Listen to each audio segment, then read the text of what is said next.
Hi, welcome today to the mobile media channel of the iTV-Asia show.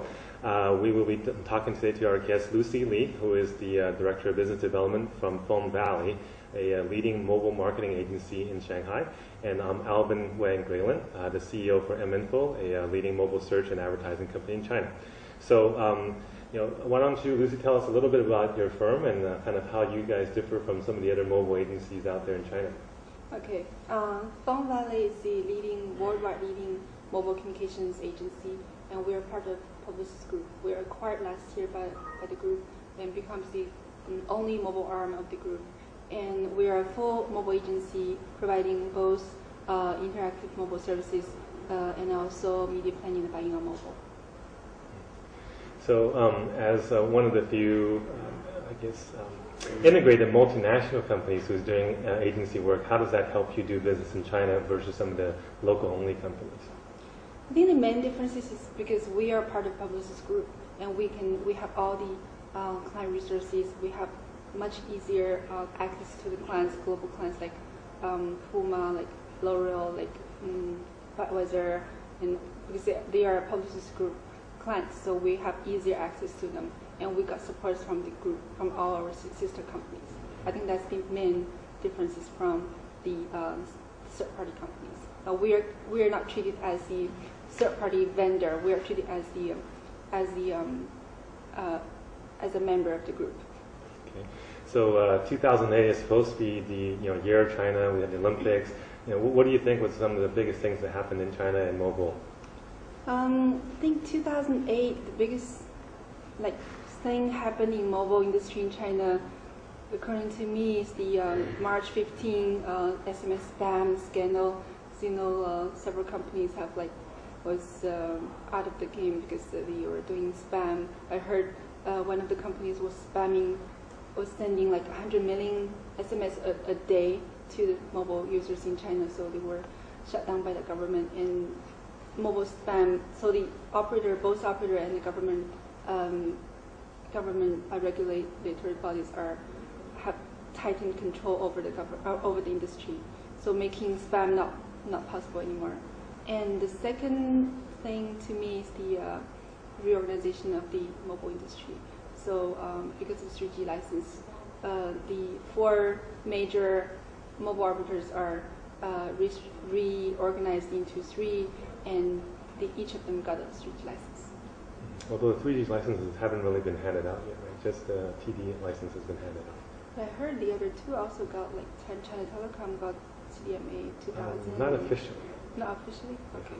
But that was the... but that's the intent. Yeah, the China Unicom, the new China Unicom is going to get WCDMA, right? China, yeah. Mm-hmm.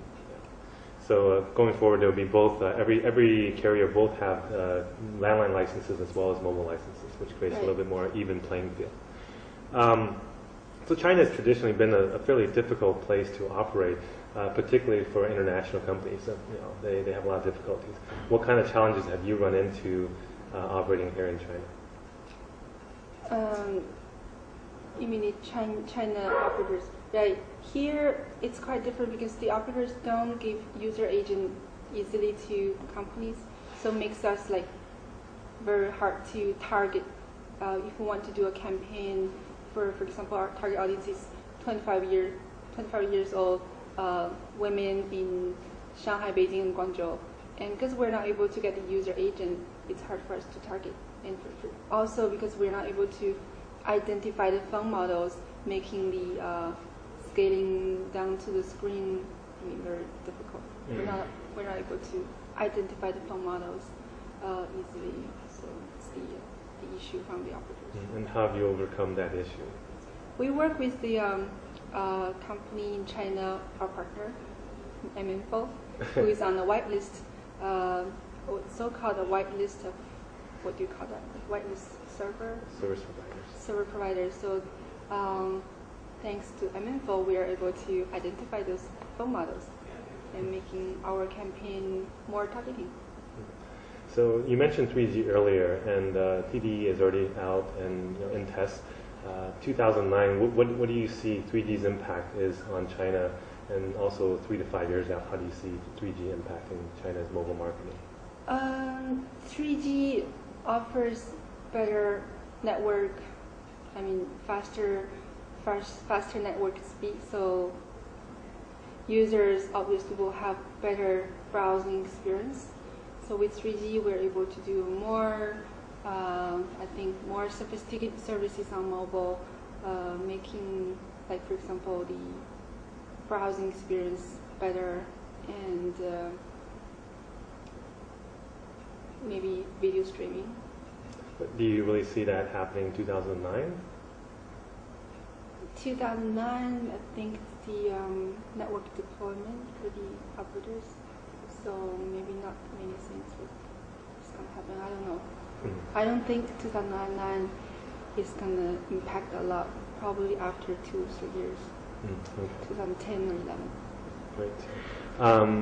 You guys, the campaigns that you deploy usually involves quite a few different types of elements. Everything from websites to SMS to WAP push to MMS, blah blah blah. What things have really worked well for your clients? Frankly speaking, like website works very well because it can integrate everything on the website, like game downloads from website and wallpaper downloads from website, registration from website. So this really works very well, and we were able also to provide a database after the campaign to our clients. And SMS also works very well. SMS and MMS coupon. For example, the campaign we did for Puma F1 during the F1 season, I remember like 25,000 Puma toys were redeemed through the MMS. So it's quite successful, 100% redemption rate. So it's very successful, and SMS works very well too, or web push also. But I don't think, like 2D barcode, for example, it's not working very well because the installation rate is too low. 5% of the phones have, only 5%, I think, less than, around 5 to 10, I think, less than 10, has the phones have the software installed. So that's. What about things like Bluetooth? Is that? Bluetooth, we tried a little bit, but Bluetooth is only 20% people having their Bluetooth switch on every day, and the majority of people don't know how to use that. What about search? Search, you want me to? Because you're a search expert. Okay, we tried search, our search, during the Puma campaign. The results show it's very, it still needs to be improved. Hey. But I think you need to focus on the metrics. Okay. So when you talk to new clients in terms of convincing them to do campaigns, what are the biggest challenges that you get in terms of getting people to sign on? The biggest challenge for me is to educate them, because today mobile as a media is not something like must-have media, not yet. So we need to educate the client, both our agency people and the client, to let them know mobile is a cost-effective, high ROI media and highly interactive media, a media that can complement with other media, make the traditional media interactive, turn the interactive media like internet into a anytime, anywhere media. So that's my biggest challenge. So I'm doing the trainings for the publicist agencies, for all my sister companies, the account directors, the planning directors, try to get them involved, like understand better how this media works. So there's a lot of analysts that forecast really, really big numbers for mobile advertising 3-4 years out. Do you agree with those numbers? If yes, why not? And where do you see it going long term? Will mobile marketing ever surpass desktop marketing in terms of total spend? In global or China? No, in China. In China today, mobile marketing is still like only, I think 20th of the internet, right? In terms of volume. I believe definitely there's going to be a takeoff in 2-3 years, but when and how mobile media is going to, surpass the the internet media, I don't have a clear figure yet. I don't know. I don't have a clear idea. But I think it will become bigger and bigger, definitely. So, can you maybe talk to us about what you think would be an ideal or perfect mobile campaign? What would it look like, and what kind of results would you want to see in a future campaign that you would call a perfect campaign? A perfect campaign, I think mobile as a media should be working with other media to make other media more interactive anytime, anywhere, and to fully use the beauty of mobile media.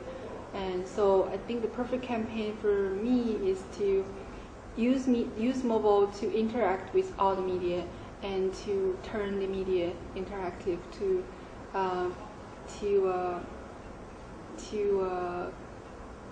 get more, like, to reach the target audience through mobile. And another thing is to have a bigger proportion in the whole campaign. For example, today is only 10% of the digital. I'm hoping maybe one day becoming, the 5-10% of the total campaign, not 10% the only digital. Okay. And the digital total is about what today? Digital depends on company, ranging from, I think, 1-2% to 30%, depending on different companies. So one thing that's probably on everybody's mind the last couple months has been the economic downturn globally, and maybe also in the future in China. How do you see that impacting your business in the next year to 2 years? Actually, I think it's a good opportunity for us, because right now all the agencies, all the clients are looking for high ROI media, cost-effective media. So that's mobile. They should talk to us, right? It's an opportunity for mobile to take off, I think. That's probably a good place to end. And thank you all for joining us at the mobile media channel of iTV-Asia. Again, this is Lucy Lee, and I'm Alvin Grayland, and I look forward to seeing you at the next show. Thanks.